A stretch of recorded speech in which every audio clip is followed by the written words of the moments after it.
Ladies and gentlemen, boys and girls, children of all ages, welcome to Suds News. I am Vinny, and I'm actually by myself tonight. Unfortunately, Angela is feeling a little bit under the weather, but she may join in the chat anyways.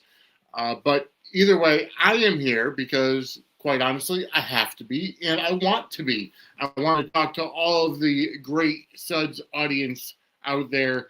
Hi, Steve. Hi, Tink Lou. Welcome to the chat. Welcome to the people that are tuning in now, whether you're watching on YouTube or on X.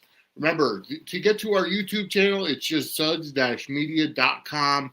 Go ahead, hit that subscribe button and turn on those notifications and help us out. Because you know what? I will tell you right now that we have been getting a lot of new subscribers over the past 2 weeks alone.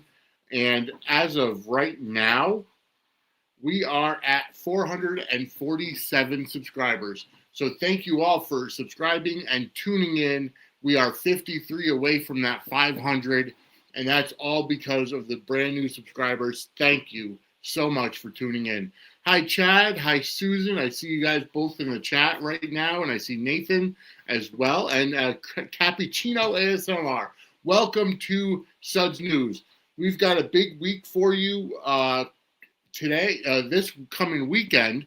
On Saturday, the 8th of November, starting at 3 p.m. Eastern, is going to be our 24-hour podcast-a-thon, our second annual, to raise money for Samantha's Friends.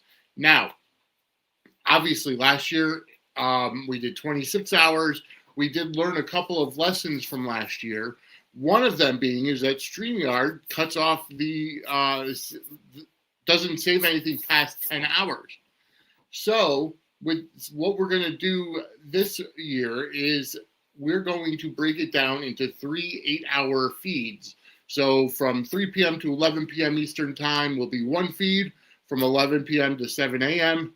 will be another feed, and then 7 a.m. to 3 p.m. will be another feed. So we'll have all the interviews, we'll have all the stuff saved so that we can break it down and put it out later. But either way, we are doing this for Samantha's Friends, number one, but also for our fans out there.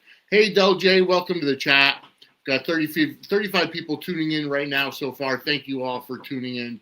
And we're going to be talking about General Hospital. I am going to tell you guys in the chat, I'm going to be depending on your interaction today because, like I said, Angela is feeling under the weather and I'm by myself. So I will definitely go ahead and respond to the chats that you throw in there regarding whatever your viewpoints are about this week's episodes of General Hospital. Now, I do want to address the elephant in the room right off the top of the bat, and that is, for those of you that have YouTube TV, which are Angela and myself included, with the recent expiring of Disney's family of channels being dropped from YouTube TV and the expiring of their contract, and they couldn't come to a new contract yet, ABC was dropped from YouTube TV. So everybody that has YouTube TV cannot watch the episodes of General Hospital. Now, what I did last Friday, I haven't watched today's episode yet because I don't have ABC right now. I have to wait to watch the Hulu version later on. So I did like the will reveal that it was in Alan's box of diplomas, but we'll get there in just a minute. So what I've been doing is I can't do it every night, and I apologize for the fact that I can't do it every night. But on this past Friday, I did do a watch-along episode of Thursday and Friday's episodes of the Hulu Plus feed with no commercials. And I did a watch-along on our Discord. So if you want our Discord, I think the next day that I'll be able to stream anything is Wednesday night. So Wednesday night, 8 p.m. Eastern, I will start streaming Monday, Tuesday, Wednesday of this week's episodes of General Hospital on our Discord. So go ahead, shoot me a DM on X at Suds Media, or leave a comment, and I will get back to you and get you that link for Discord. And you'll be able to come in and watch, because we want to make sure that everybody gets their chance to watch General Hospital, whether or not you have Hulu or any of the other cable providers. So again, it sucks, but I can guarantee you that the folks over at Disney are trying to get YouTube TV to pick up ESPN Unlimited as part of their new deal. So it remains to be seen how long this goes on. And because you know what the other thing is, like, I signed up for the ESPN bundle, the ESPN Unlimited bundle with Disney Plus and Hulu, and it's ad-free. I picked that up. But here's the problem. If you go to the Hulu provided by Disney Plus, General Hospital's not included, which I think is bullshit. And I think it's just absolutely ridiculous that General Hospital is not included on Hulu through Disney Plus. I don't understand it. I thought they just migrated the Hulu platform over, but apparently not.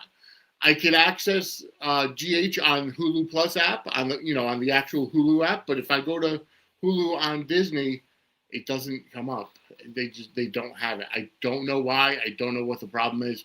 It's time to pepper both Hulu and Disney Plus with tweets and DMs and posts about how upset you are that GH is not there on that, because at the end of the year, the Hulu app itself is going away. So Hulu is going to be swallowed up by Disney Plus, and I don't know what's going to happen if they're going to make sure that everything is migrated over there or not. I don't know. So we'll have to see how that goes. But kind of getting back to the podcastathon this coming weekend, I do want to let everybody know that we do have a confirmation from Jacqueline Grace Lopez, who will be joining us for the second year in a row. So Cappuccino says this. So confusing. I have Hulu through Verizon, and it includes Disney Plus, ESPN Plus, and it has GH, but it must be different from the other bundles somehow.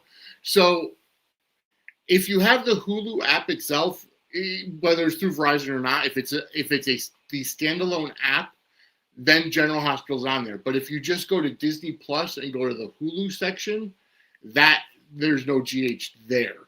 So yeah, it is very, very confusing.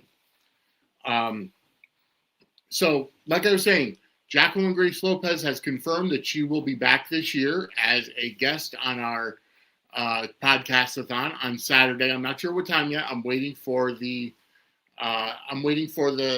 confirmation of what time she'll be on, but she will be on. Julie Dove has also confirmed that she will be coming back this year for the podcastathon.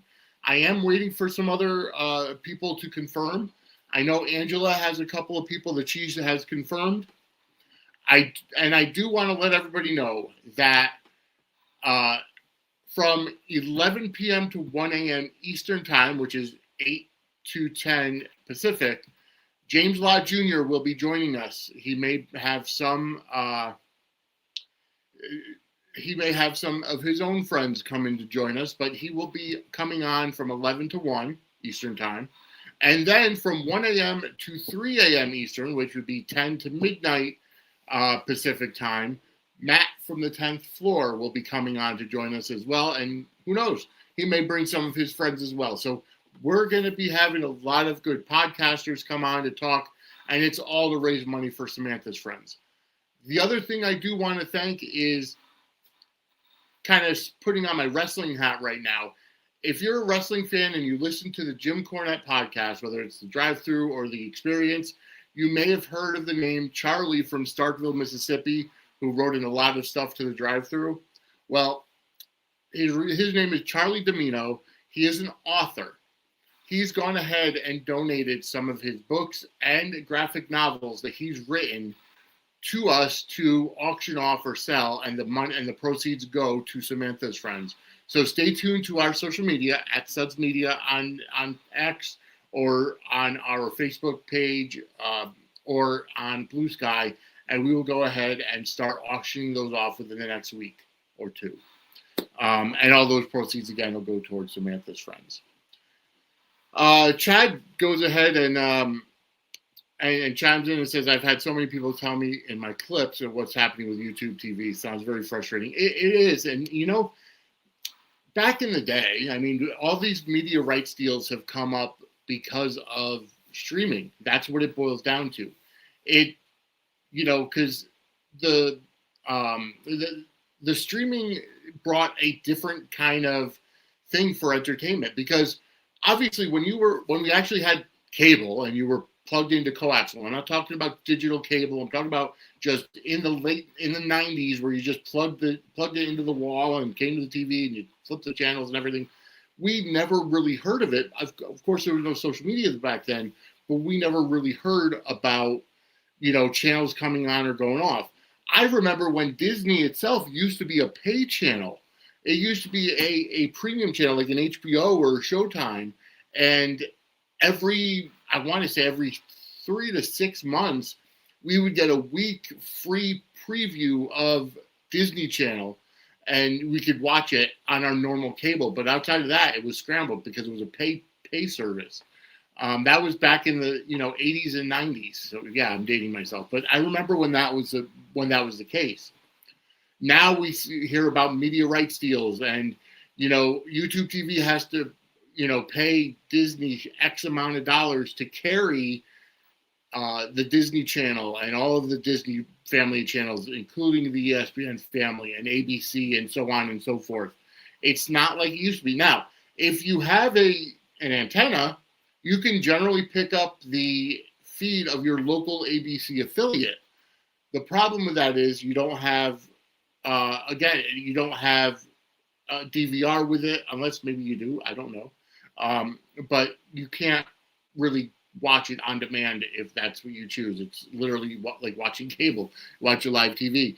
Maybe you can get a VCR if those are still around. But anyways, it is very frustrating with YouTube TV. Hopefully everything comes up. Roses, and if they do in turn allow the YouTube TV people to have access to ESPN Unlimited free of charge, that would actually be great. But we'll see how it goes. But like I said, pepper the Disney people and the Hulu people to get GH on that Disney Plus tab of Hulu before the Hulu app goes away. All right. You guys are here for General Hospital. I did watch the spoilers for the week, or the teaser trailer for the week. Angela always gets on me because I don't always watch it, but this week looks to be good. I love how Anna asked Jason, you've got to tell me or find out for me if Faison is alive. I highly doubt it's going to be Faison being alive, because I think Anders Hove has, retired. But who knows if they're... I doubt they would recast somebody like Faison. I could see Peter August coming back, which would be great. But again, it would be a recast because Wes Ramsey, I believe, is doing another project right now. I'm in the minority. I like the Peter August character. I know not many people do. And I like Wes Ramsey, too. Tinkaloo says, I have so many old VHS tapes of soaps episodes from the late 80s and early 90s. That's how it was. Even with, WWF pay-per-views, like, we used to record them and we had them on VHS tapes, boxes and boxes of VHS tapes. I did transfer some to DVDs, but now it's everything is streaming now. But the bigger problem is that if you don't have, a cable service like YouTube TV or something, you're missing out. You're lucked out. But who knows? All right. So our main topic today, as the title says, Tracy finds, not fins, I did a typo in the title. Tracy finds the real will that Monica signed. And, we saw it Thursday and Friday. We saw Tracy find it on Friday in the box of Alan's diplomas. And wouldn't you know that Monica would hide her real will? with something of Alan's. Almost like she knew there would be some type of shady shenanigans going on with her will once she passed away. Um, I'm loving it, and I've seen so many people say that Tracy needs to, submit for the Emmys. I know that, or Jane Elliott, I should say, she doesn't like to submit all that often. Although I do feel that she deserves it for being as great as she's been this year. I mean, she's a phenomenal actor as it is, but this year alone has been, oh my God, fantastic. Her work, especially this current story with Ronnie and dealing with Monica's death and everything. So kudos to Jane Elliott. And by the way, folks, she's a Suds Awards winner as well. So she doesn't have to submit for that. We will submit her for that. But kudos to Jane Elliott and everything there. I can't wait to be able to watch today's episode to see the end blowout between Ronnie and Tracy and how it all comes out. Please do not put spoilers in the chat. I'm asking you nicely because I want to see it. Although I don't have a problem really too much. I don't really have that big of a problem with spoilers. But sometimes I do want to watch it just to get that emotion from watching it for the first time on its own here. All right. For those of you who can recognize it, I am going ahead and paying honor to CM Punk, the new World Heavyweight Champion of the WWE. He beat Jey Uso at Saturday Night's Main Event, so I'm wearing his shirt today just to honor him. He's actually in the ring right now talking to Logan Paul on Monday Night Raw. But yes, Chad, you're right. Jane Elliott has been tremendous. I can't give her enough props for how great she is. All right, so we did see this week that Ronnie was going to go ahead and sell the Quartermaine Mansion to Drew. I mean, first off, she didn't want to because of the simple fact after finding out, and hearing about the restraining orders that he has against Rocco and Danny, Laura coming in and getting involved in everything. She turned her cheek and said, "No, I'm not selling it to you because of the fact."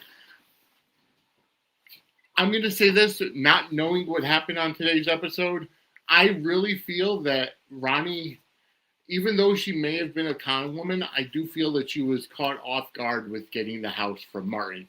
I knew that she was working with Martin.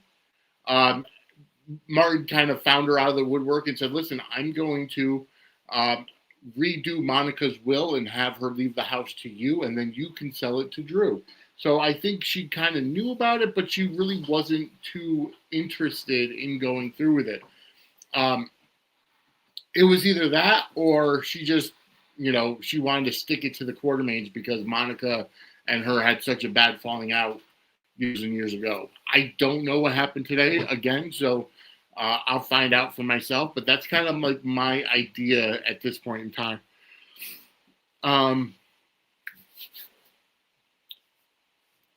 I didn't like, or should I say, it exposed the partnership between Ronnie and Martin in that one scene where Martin comes over and says, "Listen, you need to sell this house to Drew. That was our agreement. If not, you're going to be buried in so much debt," or whatever the case was, and they'll be going to prison and all this other stuff. Obviously threatening Ronnie because Martin wants to get the house for Drew because he just wants to stick it to Tracy. That's what it boils down to. I like the chemistry that that Martin Gray and Tracy Quartermaine have. I like how they snipe at each other. But, again, it's Michael E. Knight and Jane Elliott are obviously super superstars. They're icons in the soap world, and for them to have a great storyline like this, I love it. Drew, let's kind of switch gears to Drew, because holy cow, if you can't have any more of a scumbag on a soap opera, Drew is it, and I'm loving it. You know, the fact that people are so dead set against, you're right, Cappy, and when Ronnie figured out that it was Martin, you know, who drugged her tea, so that's, yeah, very true, because Ronnie may have, you know, wanted to come and, you know, screw the Quartermaines or whatever, but then when she found out that Martin drugged her for whatever reason, it's like, well, wait a minute, I thought you guys were working together, or something to that effect. So amazing. And like I was saying, Drew is a scumbag. Okay. He, you know, and this goes far beyond his political dealings, but just in general, like how he really had a big heel turn. And I don't like, it started literally when Jason came back. Like, as soon as Jason came back, Drew went completely overboard, because, you know, Jason was the chosen one. Jason was the, you know, the Wonder Boy, whatever. You know, even him being the enforcer for Sonny's mob didn't take things away from, you know, from Jason. And Jason will always be Carly's number one, and there was no room for Drew. Like, all this stuff, it's a great foundation for a heel, you know, for a heel turn. He's really like another Drew McIntyre in WWE, with the way that he's portraying his heel character. And Cameron Matheson is blowing it out of the water. He's more enjoyable as this heel Drew and this villain Drew. And I don't like the fact that people hate him online and there's so much stuff. It means that he's doing a great job. Like, I don't understand all the hate that Cameron Matheson is getting. And you know, Tiglu, I agree with you. I really thought him, you know, she says, I really thought him being shot was going to be the start of redeeming him. But he's worse than before, and you're right. And I'll tell you why. Because he knows, and I got to thank somebody in the chat. Not in the chat, but somebody who left a comment on one of our shorts that I put out this past week. So I never really thought about it. We saw we saw it during the scene where he gets shot, right? We hear the ringtone, Scout's ringtone, right? We all assumed, both Angela and I assumed, that it was Drew's phone ringing for, you know, with Scout's ringtone. How about if it was Willow's phone ringing with Scout's ringtone? And that's what kind of snapped her out of her mental break or whatever headspace she was in at the time. And she realized what she'd done, so she had to get the hell out of there. And Michael saw her, so he was going to let it go. But then she brought the gun back to the Quartermaine, so he's like, oh no, she's trying to frame me. I'm going to bring the gun right back to Elizabeth's and put it in her room. So the pieces are starting to come together, and came to that person, and I'm going to have to find out if I can look at the comment section. Let's see. Was it? No, it wasn't on the YouTube short. It was on the TikTok short. And forgive me for doing this here, but let's see. Yes, I want to give a shout out to Christine Bisignani, who responded to James online at the time under our TikTok video, and which is at 1,061 views right now, he heard the ringtone on Willow's phone. So I think that's what we missed looking at it. We thought it was Drew's phone, but no, it's actually Willow's phone that he heard. So he knows that Willow shot him. That's why he's trying to deflect it to Michael, to Curtis, whatever, because he doesn't, he wants to protect Willow. And Caitlin McMullen is turning in fantastic. Like, she needs to go for an Emmy too, and I would say that she could be a lead villain because she's more interesting than ever before. Chad says, I definitely don't agree with Hayden Cameron Matheson, the actor, but as Drew, he really drives plot. He's set so much in motion, scumbag for sure, but I keep thinking, what's he going to do next? Exactly. Like, how much slimier can he be? How much of a prick could he be going forward? And, it's fantastic. I'm loving the character of Drew. Daisy Flower, welcome to the chat. Chimes in and says, I hope Tracy shares the house with Michael. I know it's... I know that that's where today's plot goes. I've seen the clips online that Tracy is actually getting the house, and I agree. She definitely should share the house with Michael, or hell, she may just give it to Michael herself.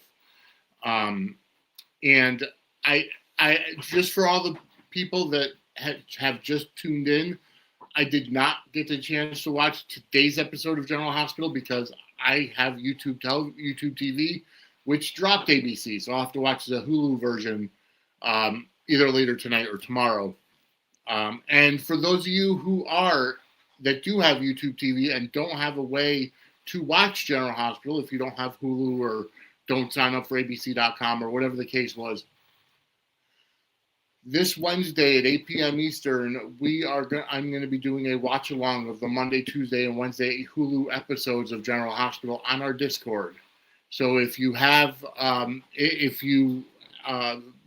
me on X at Suds Media, I will send you the link for our Discord to join us. Del J says Erica Slazak has got the guest Emmy wrapped up. Absolutely, she does. I completely 100% agree. And Cappy says the same thing. I sure hope so. She deserves it. And you're right. Kind of going on a tangent to talk about the daytime Emmys. And we might have this conversation on during the podcast-a-thon this weekend. Stephen Bradford's recent episode was talking about the daytime Emmys. It wasn't this most recent episode, I believe it was the week before, but Steve had said, that this year they had the daytime mixed with the tech Emmys. That's why, we saw a lot of, the lighting and the camera work and whatever. And it's kind of, weird that there were some, the Secret Life of Orangutans and the Secret Life of Animals and the Secret Life that Bradford said, well, Diane, Carolyn Hennessy, wrote The Secret Life of Damien Spinelli. So if that was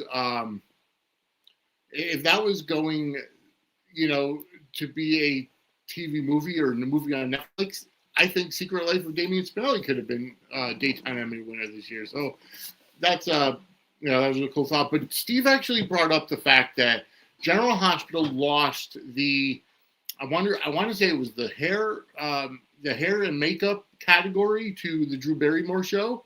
I believe that's what it was. And he said that that's not fair, that, the drama series, the soap series should have a separate category as opposed to daytime talk, like the Drew Barrymore show or The View or, the other shows that are out there.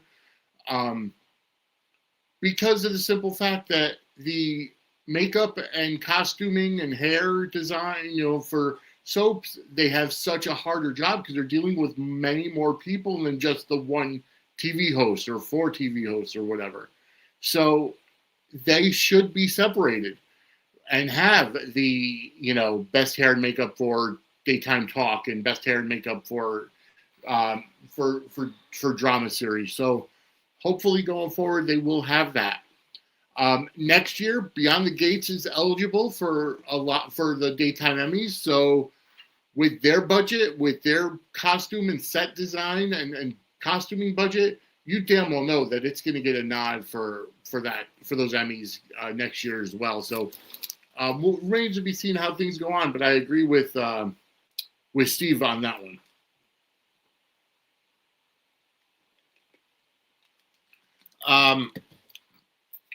I don't think Drew and Tracy will share the house at all because Drew and Tracy are not with each other. So it's not going to happen. Chad says, I agree with both Del J and Cappy about Erica. So she does definitely deserve the guest Emmy for this year. Let's see. Moving on. I do feel that just want to double check a couple things here. All right. Nope. All right. So Drew doesn't deserve anything Quartermaine. I completely agree with you, Del J. I mean, unless there's got to be some possibility of a redemption at some point if they're going to go that way. It could be PTSD, but I really feel it's way past PTSD at this point. I don't know. We shall see. I hope it's not a brain tumor. They do that all the time. But I hope it's not that kind of a story of a brain tumor. So, again, we'll see. All right. So let's kind of go off. Kind of a very quick. Yes, Del J says Drew is too evil for words. Yes, it is. Yes, he is. All right. So another one of the I'm going to get to it right now is our What the Fudge moment of the week. And yes, I am doing this even by myself. Oh, that popped me. Chad says in our voice, it's not the tumor. Del J, it could be brainwashing. You're absolutely right. The What the Fudge moment of the week, however, this week is Tracy and Lucy reminiscing on the couch, and Tracy being so vulnerable with Lucy, and I love that they had a chance to bond. And when Tracy is vulnerable, she really kind of opens up, and Lucy too. And we know how they bicker at each other and they're at each other's throats about a lot of things. And I like how Tracy said, you were a Quartermaine for 5 minutes, while my brother was, whatever. So it was just a really cute conversation between Tracy and Lucy. And the fact that when Lucy comes in and she's looking through the boxes and she picks up, oh, this must have been, Lila's and everything. And she's like, put that down. I do not want you touching everything. I don't want to look for another house. And then eventually Tracy stops off and says, okay, you could sell me a house. We'll look at other stuff. But for right now, I need time. I need my own, I need time to kind of go through all this stuff. And that's eventually when Tracy finds the correct will. So if you are in the Connecticut area or able to travel through the New Haven, Connecticut area, you can go ahead and buy some What the Fudge fudge itself. By going to whatthefudgect.com or go to facebook.com/whatthefudgect. They are homemade confections, homemade fudge. She's working on coming up with biscotti, right after the holidays. But if you are a fudge, connoisseur, or if you like fudge or know somebody in your family likes fudge for the holidays, you can order a gift from What the Fudge CT and go ahead and get those out as well. She can't ship, unfortunately, because it's a cottage license at this point. Made in a cottage kitchen. But with that said, you can still, if you're traveling through and do a meetup at some point, you can get that set up as well. I am working on a way of trying to go ahead and maybe ship under my name or something else to try to get people longer distances, but I got to do a little bit more research in that. But either way, whatthefudgect.com or facebook.com/whatthefudgect. Again, for those of you who are looking at tuning into the podcast-a-thon this weekend and you want to go ahead and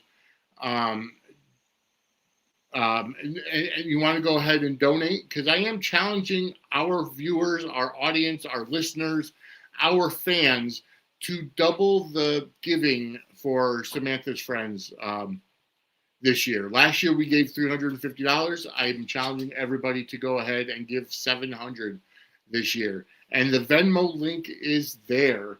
The Venmo link is active.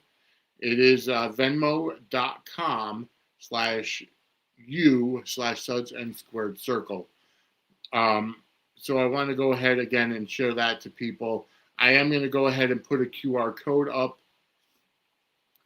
Let's see. Let me go ahead and get that taken care of because, let's see. Yeah, venmo.com/u/Suds and Squared Circle Media. That's what it goes down to. I want to, let's see, get the actual link, and we'll go ahead and I want to put a QR code. So I'm doing this in real time. So it's not what I need. All right, so we'll get there. we'll get that up very soon, and definitely be up by Friday. But you could check out our social media X account at Suds Media, and that link for Venmo. The QR code is there. Again, we want to raise $700 for Samantha's Friends. Chad says, I actually surprisingly really liked Lucy in those scenes with Tracy. She wasn't too Lucy while still being Lucy. And I liked her talking to Tracy about being alone in her grief. You know, and the thing is that just knowing Lucy Coe, the way that Chad said that made total sense. Cappy says, it's so true, Daisy. Nobody, because Daisy said nobody wants Drew in the house or in the area. And then agrees with Chad as well. And Del J agrees with both as well.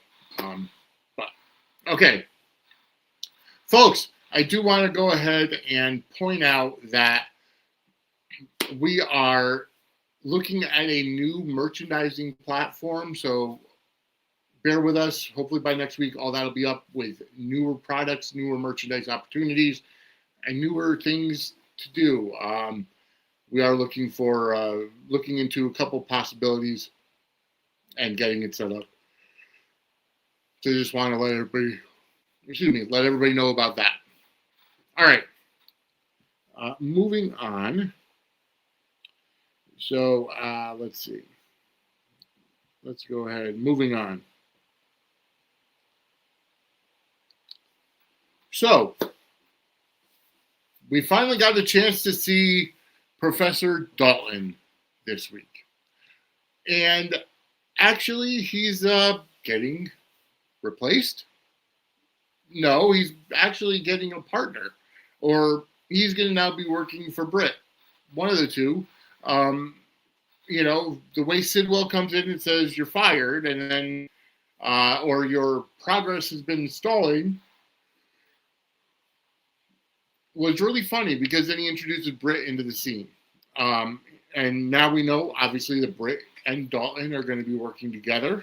And I like Britt's line of saying, who is more qualified to carry out the work of my father? So she's embracing her inner Faison, for lack of a better term.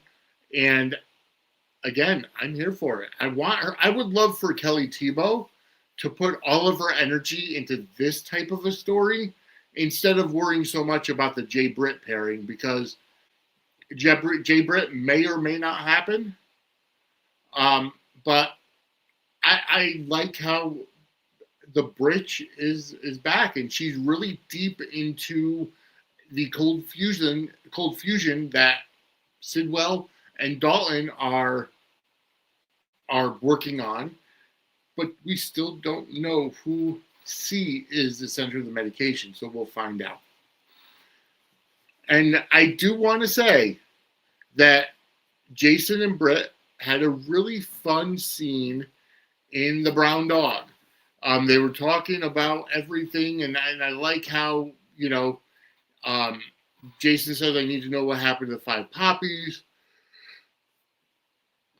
And she's like, well, I'll tell you what, if you don't talk about the 5 poppies, I won't talk about, I think it was about the Quartermaines or about Monica or about, Drew. And they kind of come to that truce and they want to just, talk and whatever. And I don't know.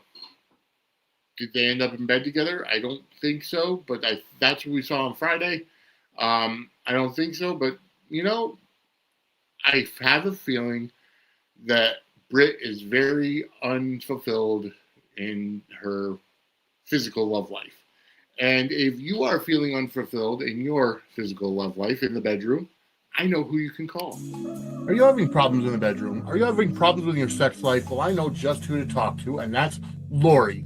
CoachingByLori.com is where you could set up voice, video, or text sessions to talk about sex, to talk about intimacy, kinks, fetishes, taboos, fantasies, or your sexuality. You could talk about coming out and what to expect when you come out. Lori is a sex therapist and talks about your sexual health. Lori's offering all new clients 20% off their first session with the coupon code WELCOME. That's coachingbylori, LORIE.com, coupon code WELCOME, WELCOME, for 20% off your first session. All right, so check out coachingbylori.com if you need someone to talk to when it comes to your sexual health and well-being. All right, Del J says Britt is Dalton's boss, and Dalton is immediately talking about scamming their benefactors. It does seem very crazy. I think Dalton is upset that he got replaced, so to speak. We got 100 people watching right now, so thank you for tuning in. I appreciate it. If you're not subscribed yet, go ahead and subscribe. Subscribe to our channel, suds-media.com, which brings you to our YouTube channel. And go ahead and hit that subscribe button and turn on the notification bells. And also react to the chat, leave comments, etc., etc., etc. Del J follows up with Britt misses the Cabana Boys of the 5 poppies. Thank you very much. I agree. I tend to agree with you on that. Steve says they seem to be setting up for Brad to return. They talked about it a lot today. Okay, well, you know what? That's a good thing. I knew with Britt coming back that they would end up at some point bringing Perry Shen back as Brad, especially because if she's working in a lab, who's a better lab assistant than Brad? And that could also cause some chaos for Drew and a lot of other things. And maybe Portia, even though Portia has her own stuff going on right now, which we'll get to in a little bit.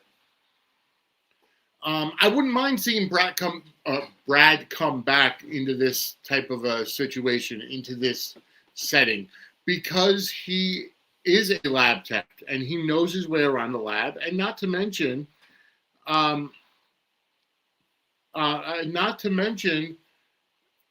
Britt and Brad are best friends. So once Brad sees Britt, does he know that she is still alive? I don't know. We haven't gone into that yet. So we shall see. But I would be here for it. And especially with getting Emma and Gio and Rocco. Wait until Rocco sees Britt in that lab. Because remember, Rocco and Charlotte are kind of helping them be a lookout for Emma and Gio. And Emma hates Britt because, of everything that Britt put her through as when they were going to be going on. Britt and Patrick were supposed to get married. So there's a lot of just juicy story right there with the history of the characters, and I am going to love it. All right. Maybe Brad will save Lucas from Marco and his evil ways. Marco is a very Marco's a very difficult character. Complicated character. That's probably the word to say it. He seems on the surface, he's a lawyer. He seems really nice. He saved Christina, and he's Sidwell's son, and he's about as close to Sidwell's business dealings as Michael is to Sonny's business dealings, and maybe even more so. But I think once Sonny kidnapped Marco, it kind of clicked in his, something clicked for him, and like, I have to get involved. Alexandra on X says, yes, save Lucas. Because, Sonny and Marco kind of had a little bit of a talk the other day. And, Sonny, obviously, with his charming self, said it's nothing personal. It's just business. And you're right, Alexandra. Marco is a hypocrite. Because he said he didn't want to have anything to do with his father's business, but now that, Sonny kidnapped him, now he's in, right? There's a lot to unpack there. Again, for those of you who are just joining in, I did not get a chance to watch today's episode because I am one of those people that was shut out from YouTube TV, with their, with them not carrying the Disney family of channels anymore. And obviously we go live at 8, which is when the Hulu version is available. So I will have to watch it later. But don't worry. This coming weekend on the podcast-a-thon, we will go ahead and talk about all of this stuff. And we've got 24 hours to fill, folks. So we'll be talking some GH. We'll be talking some of every other show out there. Steve says Marco blames Sonny for his mom's death too, which is true. That is another reason that Marco is against Sonny. So the Marco and Lucas pairing right now is, it's kind of on the back burner, but it's still there. I like how they're getting to know each other. I don't necessarily know if Marco will do anything to hurt Lucas. So I don't know. We shall see what goes on. So let's see. Where else are we going to go? All right. Jordan, Portia, Curtis, Isaiah, this story, this quadrangle, this, love square. It's not a triangle because there's 4 people involved. Jordan admits that she's still got strong feelings for Sonny when she's talking to Anna at the Brown Dog. Curtis now, after Jordan told him that Portia is pregnant, now Curtis wants to kind of reconcile with her and be like, listen, we have something to fight for. Doja, thank you for letting me know today's episode was enjoyable. I enjoy every episode, but I agree. They're going into sweeps. They are actually in November sweeps at this point, so it's going to be fire for the next month. Yeah, Portia, Curtis, Isaiah, Jordan. The story is what it is. Like, we're going to get a who's the daddy between Curtis and Isaiah, and in my opinion, it's going to end up being Isaiah's child. So, obviously, Curtis will find out that Portia cheated on him, which will drive him back into Jordan's arms. And, that's kind of like you could see that story playing from a mile down the road. Could they put them with somebody else? I don't know. All things considered, Portia, is the one that cheated on Curtis, but Curtis at the same time, kind of shut Portia out, and they kind of came to the agreement that, he's spending too much time with Jordan. Now, I get it. Jordan is his ex-wife, and, I understand that Portia's insecure, and they've had a lot of,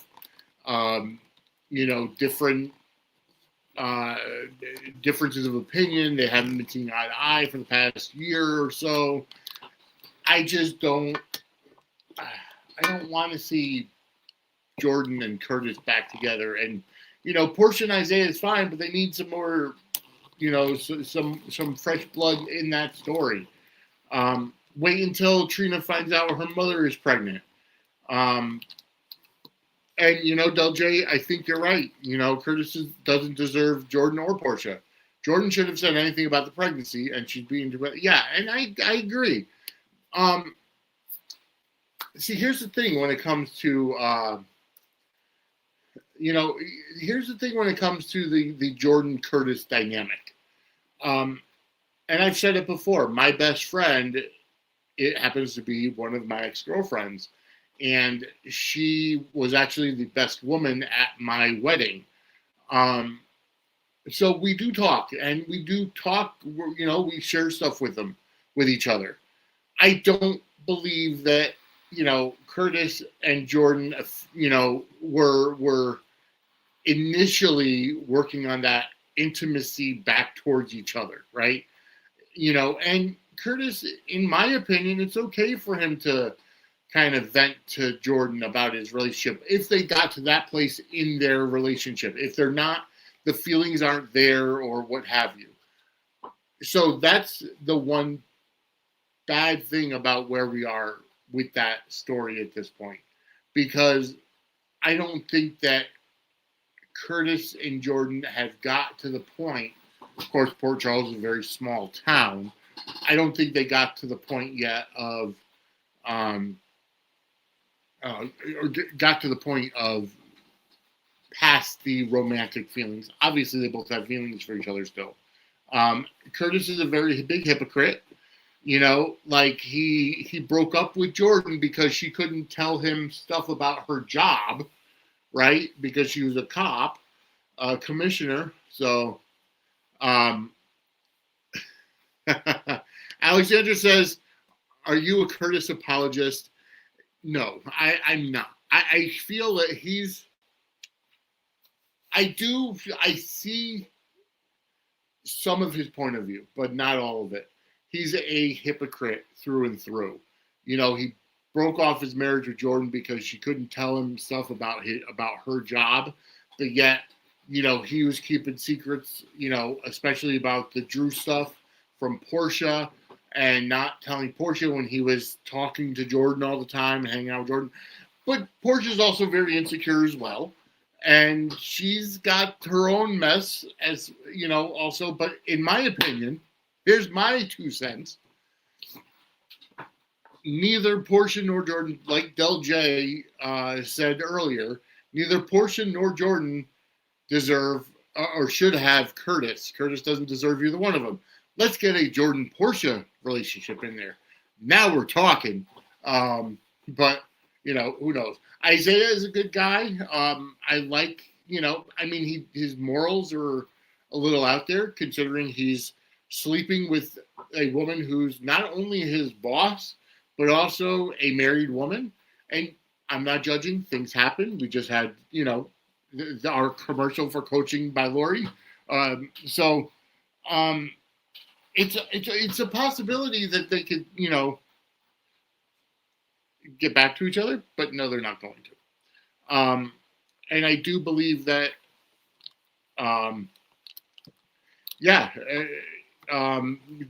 Alexander says, would love a Jordan Portia real friendship, or in my opinion, could be a real relationship as well. But I doubt they're going to go that direction. But it would be fun to watch. And, Curtis could be kind of left hat in hand and, just alone on his hypocritical self. And, that's what it boils down to. So Isaiah does have a few morality problems. Like I said, he's sleeping with a woman who's his boss, but also still married. Portia, told him that the marriage is all but over. They're getting a divorce, typical stuff, but she hasn't told Isaiah that she's pregnant yet. So it remains to be seen how that's going to play out. Because Isaiah Isaiah gives me real Patrick vibes. Kind of like a newer version of Patrick. Not as intense. Patrick was a man whore. Like he would literally sleep with any female nurse, any female doctor. And yeah, Del J, we finally saw the cabin. You're right. But I do feel like Isaiah's given off some Patrick vibes when Patrick first got there. Although, like I said, not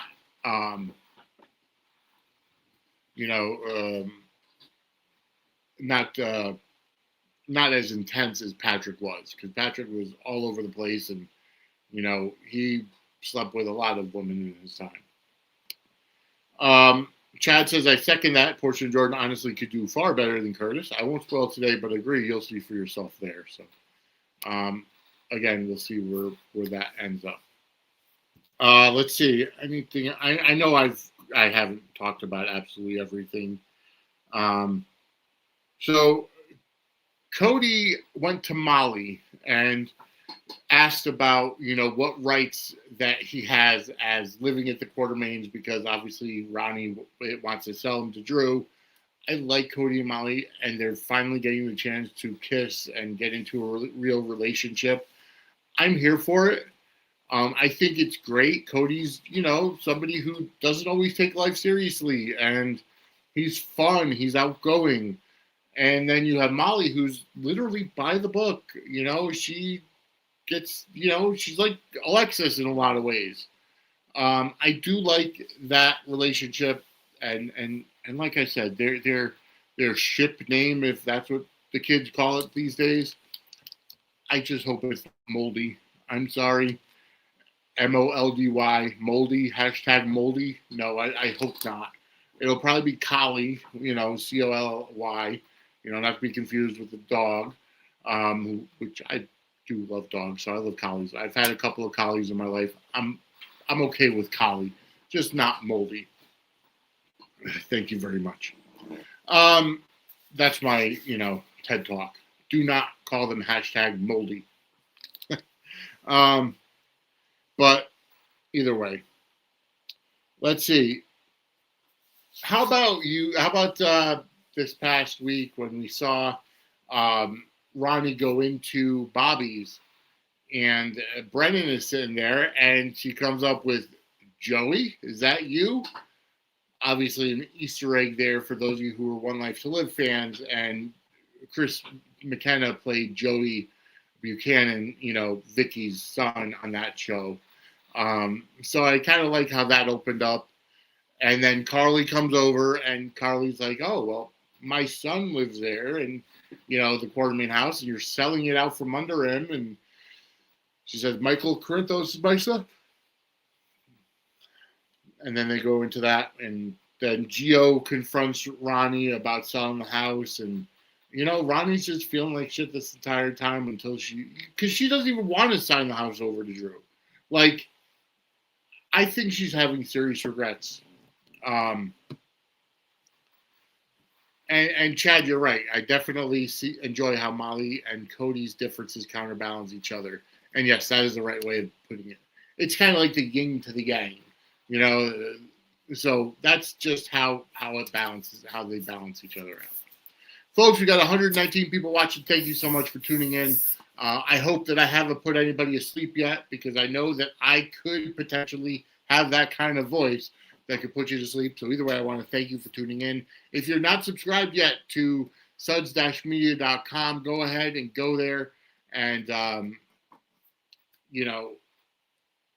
go ahead and sign up, subscribe, hit that subscribe button, turn on the notifications bell, react to the chat, react to the comments, help us grow the algorithm. Like I said, we've grown over about 175 subscribers in the past 2 weeks. So thank you so much for subscribing. We are less than 50. We're just about 53 people away from 500. Alexandra, thank you so much for saying that. Wide awake and enjoying this. So kudos to you. Thank you so much for that. And Del J says, love that scene. Chris McKenna also showed an outtake where he calls Ronnie mom when she says Joey. I saw that. That was cute. I like the hidden Easter eggs in there, but I believe that this week is the last week for that. For Erica Slazak being on GH. Thank you, Chad. I know you're doing good. Vinny, sharing your thoughts. I'm sorry if I'm not engaging much. I'm just tired of myself. I appreciate that, and we've got a whole chat room in there, So we've got a whole chat. Thank you so much for getting those chats in there. Oh, let's see. We did get to see a conversation between Sonny and Justine, ADA Turner, this week as well. How she said, "I can't take your gifts. That would be, I'm a public official." I kind of like how she's kind of putting up some boundaries, and kind of putting it out there. But we know that they're going to end up in bed or at some point. She's like, "Well, I could cook for you. Kind of like pizza." So they're setting that up, and that's great. I mean, obviously, she's somebody who's compromised from persecuting Drew, anyways. But at this point in time, maybe she's got that hidden agenda. Maybe she's the one to finally take Sonny down. Newsflash, she's not. Oh yes, speaking of Newsflash, at the beginning of this episode, you saw our brand new introductionary video. And Del J, you're right. Justine seems to be setting Sonny up. I'm getting that feeling as well. But it's happened before, where an ADA comes in to set Sonny up, and they end up falling madly in love with him somehow. Like I said, for those of you who are just tuning in now, you missed the very beginning of the show where I debuted our brand new opening intro video.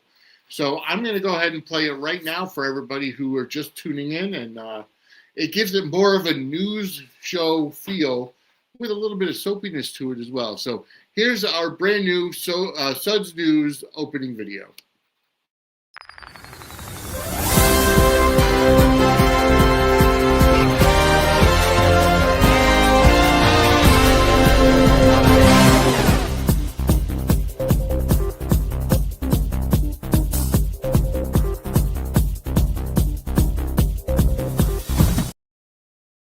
So that's our brand new intro video for those of you who are just joining us. Chad says it's Sunny Sauce. It attracts all the Brenda bots, and you're right, Chad. I mean that Brenda bot line is something that I just recently started hearing. I know that Angela explained to me it's because all of them are literally carbon copies of Brenda. I don't like Vanessa Marcel. I don't like Brenda. I don't think she's a very likable character, but she's got to come back at some point, to kind of whisk Sonny whisk Sonny off into the sunset. They've been teasing it. I mean, Vanessa Marcel has been doing the personal appearances with Raina Sofer, with a lot of other, characters from General Hospital, or a lot of other actors. But she's still not back as Brenda, so that remains to be seen. I know the GH folks were in Graceland this morning. Yeah, thank you, Chad. Says sounds like the introduction to a TV series from the late 80s, 90s or something. So thank you so much for that.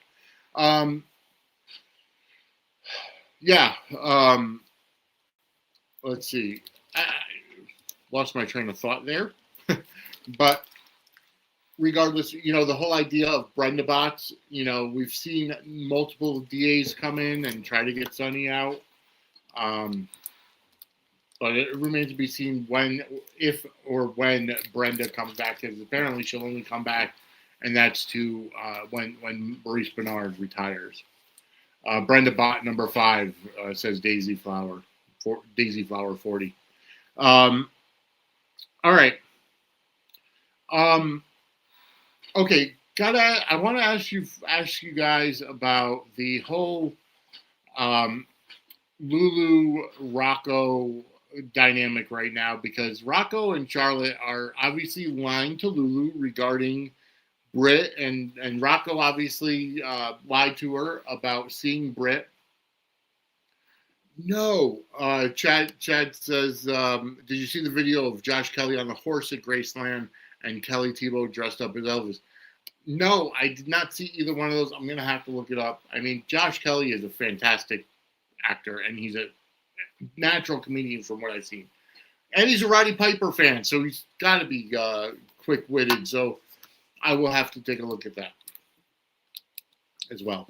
So Lulu and Nathan reconnected. Nathan let Lulu know that Rocco was, at dinner with Britt and Liesel and himself, the other night. And, he seems to be steering Lulu, saying, I'll keep an eye on her. Don't worry about it, And could we see Nathan go after custody of James? By the way, Nathan was talking like, he's my son. I love getting to know him and bonding with him. I like how Spinelli and Jason kind of talked at the brown dog, saying, Spinelli was asking Jason about, coming back as a parent and bonding with his son and all this other stuff. So he's clearly getting that, wanting to get that advice, and he's getting that feeling that Nathan might cause some problems. And, Spinelli just wants to be a good father and needs a consistency. So he's got to kind of put, Nathan there and say, listen, if you're going to be here, you're going to be here, but it's going to be on my terms. So, from what I know, we're going to be seeing Spinelli and Felicia have a number of good scenes this week.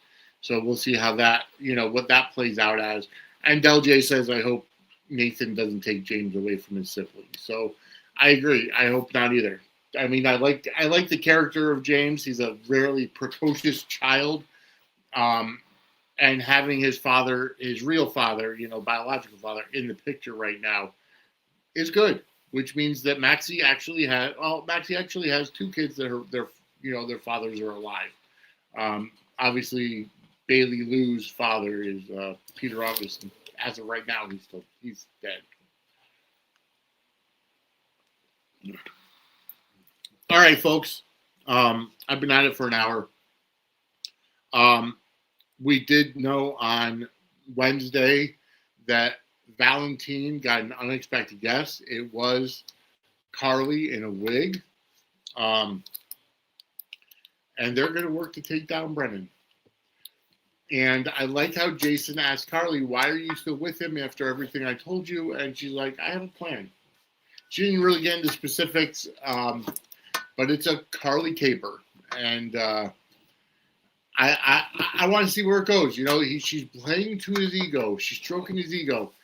And Angela actually put out a post last week when things were, coming out about this clandestine meeting, because she wants to get Valentine back to the States to help take down Jack. Could we see Carly and Valentine in a relationship with their ship name being Valentine? Caroline and Valentine? It's possible. Who knows? And Angela had this whole thing about it. Them, meeting on a boat. The princess of the Spencers is, the ice princess for a Cassadine. That it could be a very big power couple, and I could see that if James Patrick Stewart was a little bit more accessible, because he's recurring. If they brought him on contract, I could see that totally. And just because he's recurring doesn't mean that he's not going to be on a lot. But he is doing other projects. We know he's doing a Disney kid show. So there's just a lot of things for him going on right now. So I don't foresee him being a full timer anymore. But who knows if the story's right?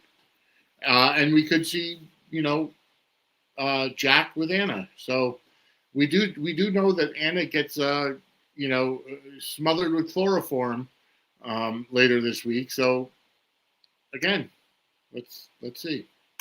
All right, folks, I'm going to have pity on you guys and end it here. We've been at it for an hour and 10 minutes. Just remember,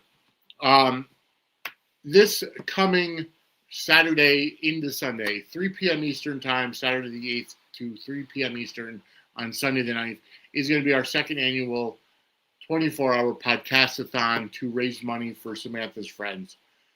Go ahead and, go ahead and tune in and donate.